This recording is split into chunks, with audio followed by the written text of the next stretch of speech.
बाबा साहब 126वीं जयंती के मौके पर जयंती समारोह समिति के तमाम लोग इस मौके पर उपस्थित सम्मानित मंच और हमारे दाहिने तरफ बैठे इस 4-5 घंटा से बैठी हुई बाबा साहब के अनुयायी तमाम लोगों को मैं क्रांतिकारी अभिनंदन करता हूं। जय भीम बोलता हूं।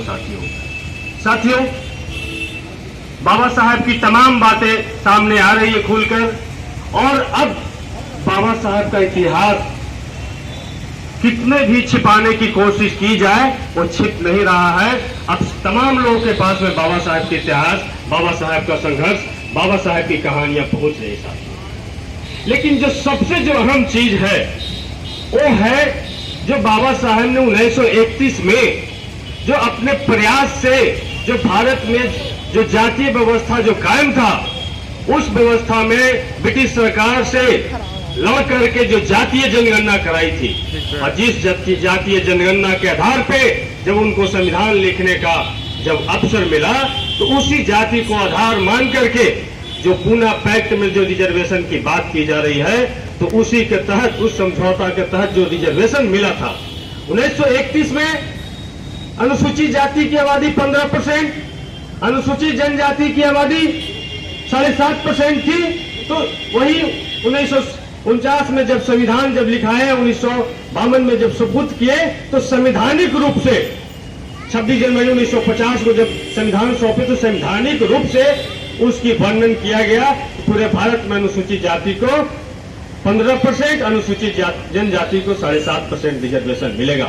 वही उस समय भारत की 52% आबादी पिछड़ी जाति का था, जिसको डॉक्टर अंबेडकर ने 52% रिजर्वेशन की मांग उसमें लिखा था, लेकिन उसको नकार दिया गया था। बाद में मंडल कमीशन बना और बीपी सिंह की सरकार ने उनके 52% आबादी के बावजूद, रहने के बावजूद उनको 27% रिजर्वेशन दिया, जो मिलाकर के 49.5% आज रिजर्वेशन है। लेकिन साथ ही आज के डेट में SC, ST, OBC इनकी संख्या को मिला दिया जाए तो इस देश का 90% आबादी इनका है। लेकिन 90% आबादी वालों का, 90% आबादी वालों को रिजर्वेशन कितना मिल रहा है? 90% आबादी वालों को नौकरी में भागीदारी कितनी मिल रही है? तो 49.5%। लेकिन जिनकी आबादी 10% है, उनके लिए कितना परसेंट रिजर्वेशन है मालूम है?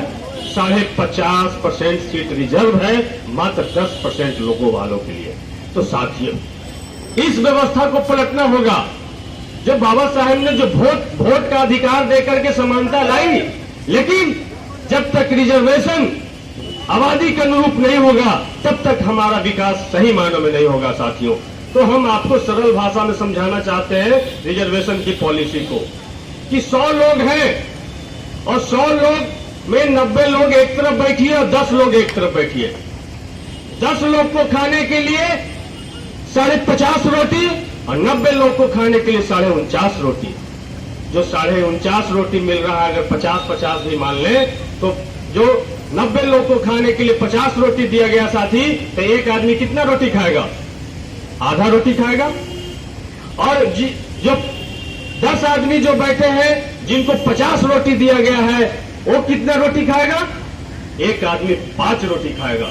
तो ही इस देश में हो रहा है, जो 10% वाले लोग हैं 5 रोटी खा रहे हैं और 90% वाले लोग आधी रोटी खा के जी रहे हैं। इसीलिए उनका विकास नहीं हो रहा, इसीलिए वो आर्थिक रूप से तंगहाल है, इसीलिए उनका शहर में मकान जो भी बनता है तो गंदी बस्ती में बनता है। मेन रोड में एक भी मकान उनका नजर नहीं आएगा साथियों।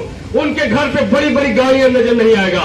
तो इस देश में आबादी के अनुरूप रिजर्वेशन जब तक लागू नहीं होगा, तब तक सचमुच में हमारा विकास नहीं होगा साथियों। तो साथियों, इसके लिए लड़ना होगा। दूसरी सबसे अहम बात, जो भी हमारे पूर्व विधायक कृष्णनंदन यादव जी ने जो कहा, जो जिनका एक क्रांतिकारी विचारधारा रहा है, अब क्या आप जानते हैं कि डॉक्टर अंबेडकर ने धर्म क्यों बदला? हिंदू धर्म को क्यों बदला डॉक्टर अंबेडकर ने? हमें जो लगता है कि डॉक्टर अंबेडकर ने देखा कि जो हिंदू धर्म रूपी शासक जिस देश में शासन कर रहा है, जिस तरीका से तमाम मंत्रिमंडल का उस जमाने में, वेद पुराण के जमाने में से ही बंटवारा हो गया था, कि इस देश का शिक्षा मंत्री सरस्वती होगी, और सरस्वती के शिक्षा मंत्री रहने के बावजूद भी भारत के 90% आबादी अंगूठा छाप था। इस देश की वित्त मंत्री लक्ष्मी होगी, और लक्ष्मी के वित्त मंत्री रहने के बावजूद भी कि भारत के 90% आबादी धन और संपत्ति जिसके पास नहीं था, रहने के लिए जमीन तक नहीं था, खाने के लिए भोजन तक नहीं था।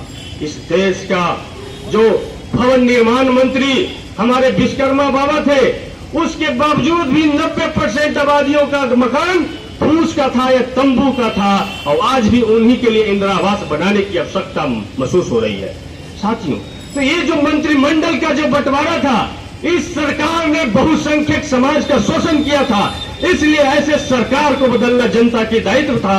वही दायित्व डॉक्टर अंबेडकर ने किया था। साथियों, कि ऐसे व्यवस्था को बदलो जिसमें जो कुछ खास लोगों को पढ़ने का व्यवस्था है, जिसमें कुछ खास लोगों को धन रखने का व्यवस्था है, जिसमें कुछ खास लोगों के पास में शक्ति की व्यवस्था है। तो डॉक्टर अंबेडकर ने गौतम बुद्ध का रास्ता अपनाया, जहां पे जन्म से सब लोग बराबर थे, जहां पे सबको समान अवसर था, जहां पे सबको समान अधिकार था। ऐसा धर्म डॉक्टर अंबेडकर ने बुद्ध का धर्म बताया। साथियों, लेकिन आज हमारे समाज से एमपी, विधायक, आईएएस तमाम नौकरियों में लोग जा रहे हैं, लेकिन नौकरी जब लगता है तो घर में सत्यनारायण का कथा कहा करके ही ज्वाइनिंग करने जाते हैं। तो डॉक्टर अंबेडकर का रिजर्वेशन उनको प्यारा लगता है, डॉक्टर अंबेडकर का छात्रवृत्ति उनको प्यारा लगता है, और डॉक्टर अंबेडकर का दिया हुआ रिजर्वेशन पर जब वो टिकट लेकर के चुनाव लड़ते हैं तो वो बहुत प्यारा लगता है। लेकिन डॉक्टर अंबेडकर ने जो रास्ता बताया है वो इनको प्यारा नहीं लगता है। इसलिए साथियों, ऐसे लोगों का भी बॉयकॉट करने की जरूरत है, ऐसे लोगों को भी खुल करके विरोध करने का जरूरत है, क्योंकि हंसना और गाल फुलाना दोनों एक साथ नहीं हो सकता है। या तो तुम ब्राह्मणवादी व्यवस्था में जियो या अंबेडकरवादी व्यवस्था में जियो, एक ही रास्ता तुमको तय करना होगा। साथियों, इसलिए साथियों, हम आप तमाम लोग से कहना चाहते हैं, और खास करके युवा पीढ़ी, आज युवा पीढ़ी, आज जो पिछले 5 तारीख को बाबू जगजीवन राम की जयंती थी, और उसी दिन हमारा रामनवमी था। आज पूरे देश में क्या बांटा गया? पूरे देश में एक तलवार बांटा गया। साथियों, एक तलवार किस पे चलाने के लिए बांटा गया? क्या इस देश तलवार से चलेगा कि बाबा साहब के संविधान से चलेगा? तो जब बाबा साहब के संविधान से देश चल रहा है और बाबा साहब के संविधान से देश चलेगा, तो इस देश में तलवार नहीं, संविधान ही चलेगा, तलवार नहीं चलेगा। इन नौजवान साथियों को सही सही समझ में आना चाहिए। साथियों, इसलिए जो तलवार बांटने वाले लोग हैं तो जान रहे हैं कि इनकी आबादी बढ़ रहा है तेजी से, और इन लोग अपने में लड़ते भी हैं, तो इनके हर एक घर में हथियार पहुंचा दो कि अपने में मारा काटी करें। भाई का भाई खून बहावे, तलवार रहेगा तब में गर्दन छोपिएगा। तो इसलिए साथियों, ये आपका जनसंख्या घटाने का उपाय चल रहा है। इसलिए साथियों, एक तलवार बांटने वालों से सावधान रहना है। बाबा साहब ने जो इनके हाथ में हमेशा संविधान रहता है, आप भी अपने हाथ में तलवार के जहां पर संविधान रखिए, और जो तलवार बांट रहे हैं उनसे कहिए कि 70 साल में कम से कम किताब तो बांटिए। आज भी हमारा समाज अशिक्षित है, तलवार से शिक्षा नहीं आएगा, कलम और किताब से शिक्षा आएगा। और जब शिक्षित हम बनेंगे तभी हम संगठित होंगे, तभी हम संघर्ष करेंगे। वे चाहते हैं कि हम अनपढ़ रहें।